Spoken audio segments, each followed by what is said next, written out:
Yes, in the next, how to calculate the fertility rate, there are some more specific formulas to find out the fertility rate, like age specific fertility rate. Age specific fertility rate को निकालने के लिए means age specific fertility rate for the age group x to x plus n. ठीक है, x to x plus n age group के लिए हमारे पास किससे डिनोट करेंगे हम? एज स्पेसिफिक हमें पता है NLX, ठीक है, इससे हम डिनोट करेंगे LNX से किस एज ग्रुप में? x to x plus n के बीच में. तो इसका फार्मूला क्या है? NLX is equal to NBX divide by NFPX, okay, multiply by K. This is the formula for age specific fertility rate. Now you know what is K? That is a constant, that is equal to 1000. What is NBX? Number of births to the females in the age group x to x plus n. That is, इसका क्या मतलब हुआ? Age greater than equal to x but less than x plus n. ठीक है, कहाँ पे? In the given region at time t. Okay, and NPFPX क्या है आपके पास? Average female population, average female population for the period x to x plus n. Okay, तो अगर अब आपने एक साल का निकालना हो तो n को आप क्या ले लोगे? 1 ले लोगे, तो आपके पास क्या आ जाएगा फिर? Annual age specific rate. If you put n is equal to 1, n को 1 पुट कर दोगे तो आपके पास ये क्या आ जाएगा? LX is equal to BX divide by FPX multiply by K.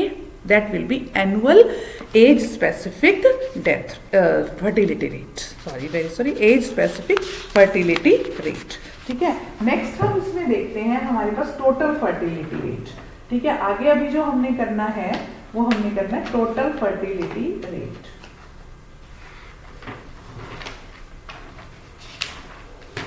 Total fertility rate is denoted by TFR. Total fertility rate is denoted by TFR. Okay, so TFR total fertility rate क्या है? This will be obtained on adding the annual age specific rates. यानी कि TFR will be equal to summation lambda 1 to lambda 2, lambda 1 to lambda 2 IX, है ना? And what is this IX? आप इसको put कर सकते हो, आपके पास LX, ठीक है, x नहीं LX, जो आपने अभी इसमें डिनोट किया है पीछे, दिस LX, ठीक है. तो उसके पास यहाँ पे क्या आ जाएगा आपके पास? वो आपने उधर डिफाइन किया है, तो आपके पास वो है lambda 1 to lambda 2 summation lambda 1 to lambda 2 BX over FPX multiply by K.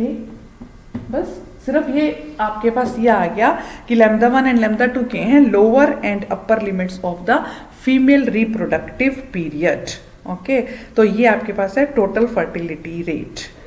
ठीक है, ये आप डिफरेंट पीरियड्स के लिए भी निकाल सकते हो. तो इसके बाद है एक GFR. GFR है आपके पास gross fertility rate. Gross fertility rate क्या है? Means gross reproduction rate. Gross reproduction rate में GRR निकालना है आपने इसमें. GRR gross reproduction rate. Gross reproduction rate क्या है? Summation lambda 1 to lambda 2 FBX divide by FPX multiply by K. Okay, this is your GRR. GRR is gross reproduction rate. ठीक है, बाकी आपको पता ही है लैम्डा क्या है, FBX क्या है, FPX क्या है, K क्या है, वो आप GRR को निकाल सकते हो.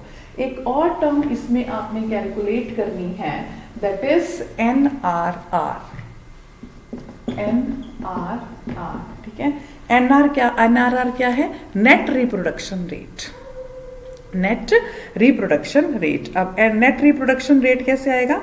अगर आप इस FBX को मीन्स FBX को मल्टीप्लाई कर देते हो capital LX divide by L naught से, so you will get the net reproduction rate. ठीक है, ये सारे फार्मूलाज आपने net reproduction rate, gross reproduction rate, total fertility rate, age specific fertility rate, इन सब के फार्मूलाज अच्छे से और इनकी टर्मिनोलॉजीज, कौन सी नोटेशन किसके लिए यूज़ हो रही है और कौन से फार्मूला को कब यूज़ करना है, विद रिमार्क्स आपने सारा करना है और इसके एग्जाम्पल्स करने हैं, ठीक है।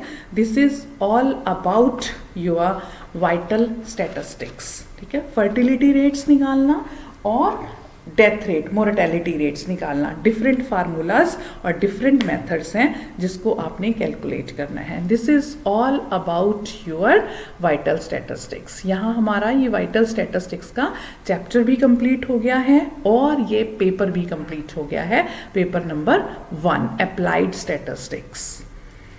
In the next lecture, we will start our second paper, that is numerical methods and fundamental of computers.